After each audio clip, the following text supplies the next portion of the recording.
বরপণের টাকা দিতে পারেনি বলে বীরেন গুপ্ত বধ তুলে নিয়ে চলে গেলেন, আর আমার হতভাগিনী বোনটা করলো আত্মহত্যা। আমি থানায় দায়েরে দিতে গেলাম, থানা অফিসার আমার দায়েরে দিলেন না। চাঁদের জুতো মেরে মুখ বন্ধ করে দিয়েছিলেন ওই ধনকুবের বীরেন গুপ্ত।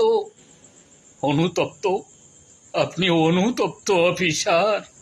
গরিবের আশা আকাঙ্ক্ষা দুপায়ে মারিয়ে দিয়ে আপনারা অনুতাপের প্রলেপ দেবেন। বলতে পারেন অফিসার, কোন অনুতাপে শান্ত হবে আমার বুকের জ্বালা? কোন অনুতাপের বিনিময়ে শান্ত হবে আমার বুকের জ্বালা? মদ আমি কেন খাই জানেন স্যার? রাতে আমি ঘুমাতে পারি না। চোখ বুঝালে দেখতে পাই তনুশ্রী যেন আমার চোখের সামনে এসে দাঁড়িয়ে আছে, পরনে লাল বেনারসি, কপালে চন্দনের ফোঁটা।